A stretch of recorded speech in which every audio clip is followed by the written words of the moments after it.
जय हिंद।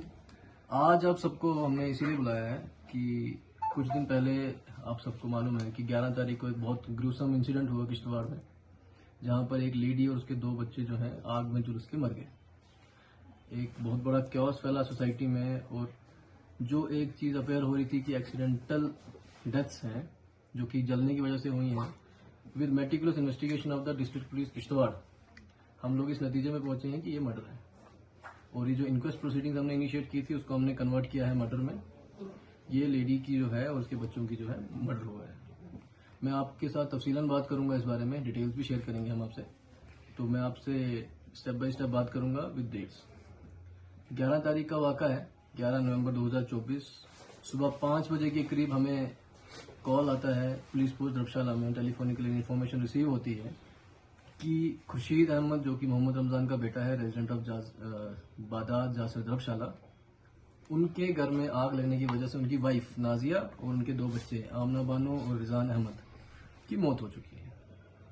इसी इन्फॉर्मेशन पे पुलिस टीम धर्मशाला जो है इंक्वेस्ट प्रोसीडिंग इनिशिएट करते हैं अंडर सेक्शन 194 BNSS, और पुलिस टीम जो कि कॉन्स्टिट्यूटेड, जिसमें हमारे चौकी ऑफिसर अंकुश जी हैं और हमारे SHO साहब जो है वहाँ पे रश करते हैं स्पॉट पे।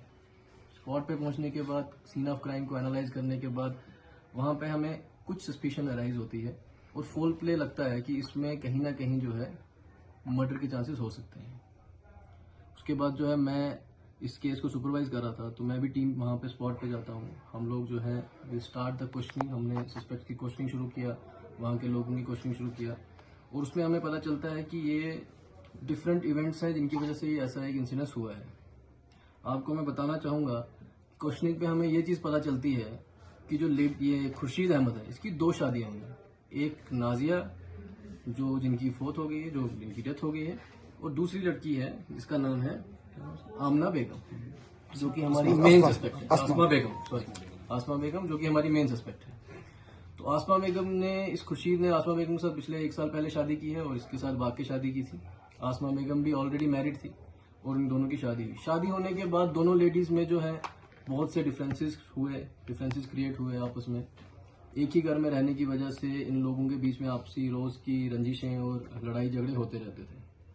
आसमा बेगम बीमार रहने लगी और उसे ये लगा कि मेरी बीमारी का कारण जो है वो नाजिया है और नाजिया का जादू टोना है। तो उसे ऐसा लगा कि वो जादू करती है जिसकी वजह से जो है मैं बीमार रहती हूँ। और बहुत बार ऐसा हुआ कि इनकी आपसी रंजिश में आसमा बेगम ने 1-2 बार अटेम्प्ट भी किया है नाजिया को मारने का, जो कि उसने अपने हमारे को डिस्क्लोजर में बताया। जब ये हमने राउंड अप किए सस्पेक्ट्स और ये जो क्वेश्चनिंग की आसमा से, आसमा ने इन फ्रंट ऑफ मजिस्ट्रेट जो है डिस्क्लोज किया है कि ये सब करने का कारण जो था वो यही था कि एक तो वो नाजिया के साथ रहना नहीं चाहती थी। सेकेंडली उसका ये एक इशू था कि उसको ये लगता था कि नाजिया किसी दिन उसको मार सकती है, जिसमें उसने पहले भी उसे मारने की कोशिश की, और इस बार उसने ये फाइनली जो है अपना टारगेट जो है अचीव कर लिया। इस सारे डिस्क्लोजर में वो हमें बताती है कि 6 तारीख को उसने अपने पास पेट्रोल, केरोसिन ऑयल और कुछ सिडेटिव्स लाके रखे, जो उसने अपने पास घर में रखे। और 10 तारीख को, जिस रात का ये इंसिडेंस है, अर्ली मॉर्निंग सुबह 4 बजे का, 10 तारीख को ये रात को जो है उसी घर में रहती हैं। जिस घर का मैं आपको अगर वो भी बता दूं कि घर में कितने कमरे हैं, जस्ट 2 कमरे हैं उस घर में, एक लॉबी है और एक किचन। एक घर में, एक कमरे में लड़की आसमा रहती थी और एक कमरे में नाजिया और उसके बच्चे। उस रात को उस घर में मौजूद लोग खाली आसमा है और नाजिया और उसके 2 बच्चे हैं। रात के तकरीबन 10 बजे आसमा नाजिया को कॉल करती है और उसे ये कहती है कि आप आज दरवाज़ा बंद नहीं करना, क्योंकि मैंने अपना जो है दांत निकलवाया है डॉक्टर से और मुझे पेन है, तो क्या पता मुझे तुम्हारी रात को ज़रूरत पड़े। इस पे नाजिया जो है वो दरवाज़ा खुला रखती है और कहती है कोई बात नहीं। ये उसने अपने डिस्क्लोज किया in front of executive magistrate Asma ने। मैं उसकी बात बता रहा हूँ आपको, डिस्क्लोजर में क्या बताया उसने। उसी सिलसिले में जो है आसमा बीच में उठती है और अपने लिए कावा बनवाती है। जब वो कावा बनाती है तो वो नाजिया से भी पूछती है कि तुम पियोगी, तो नाजिया बोलती है हाँ मेरे लिए भी बना दो। उस कावे में वो लड़की जो है वो सिडेटिव्स मिलाती है नाजिया में के कावे में, उसमें 4 से 5 टेबलेट्स वो डालती है सिडेटिव्स की और उसको पिला देती है।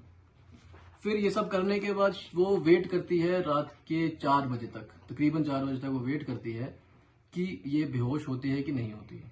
जब 4 बजे उसे लगता है कि नाजिया जो है गहरी नींद में है, तो वो क्या करती है कि एक बोटॉक्स का स्प्रे होता है जो कि इंसेक्टिसाइड होता है, कीड़े मारने की दवाई है। उनके घर में ऑलरेडी पड़ी होगी, सभी घरों में होती है वैक्सीन। तो वो यूज़ करती है, उसके फ्यूम्स को यूज़ करती है, वो स्प्रे करती है उस कमरे में, और जो कमरे का दरवाज़ा है बाहर से बंद कर देती है। 15 मिनट के बाद इसके बाद वो देखती है दोबारा वो बच्चे भी सोए हुए हैं और वो नाजिया भी जो है होश में नहीं है। तो उस टाइम पे वो क्या करती है, वो जो कैरोसिन ऑयल और पेट्रोल उसके पास पड़ा था, कुछ कैरोसिन ऑयल छिड़कती है जिस बिस्तरे पे वो सोए थे उनके बिस्तरे के अराउंड और उनके ऊपर कपड़ों पे, और उसके बाद पेट्रोल छिड़क के आग लगा के बाहर से कुंडा जो है मार देती है दरवाजे। क्योंकि नाजिया और उसके बच्चे जो हैं वो उस टाइम बेहोशी की हालत में थे, तो वो जल जाते हैं, कोई चीखने चिल्लाने की आवाज़ नहीं आती है। फिर बड़ी चालाकी से ये लड़की 10 मिनट 15 मिनट के बाद जो है शोर करती है, चिल्लाने लगती है कि घर में आग लग गई, जिसपे जो है इनके रिलेटिव्स घर के अंदर एंटर करते हैं। और जब घर के अंदर एंटर करते हैं तो हमें वो भी पता चला है, वो भी हमारे पास स्टेटमेंट्स हैं कि कुंडी जो है बाहर से लगी हुई थी। इसी बाहर से कुंडी लगने के कारण ही हमें जो है ये डाउट हुआ है। तो ये सारा इंसिडेंस होता है। तो मैं यही कहूँगा कि ये बहुत बड़ा एक कहीं ना कहीं एक ग्रूसम इंसिडेंट है, ऐसा होना नहीं चाहिए सोसाइटी में।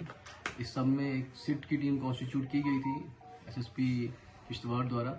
सिट की टीम ने बहुत बढ़िया काम किया है, फर्दर इन्वेस्टिगेशन भी जारी है, लेकिन जो मेन कल्प्रिट है उसको हमने अरेस्ट कर लिया है, आसमा को, और यही अभी तक जो सामने आया है यही इसमें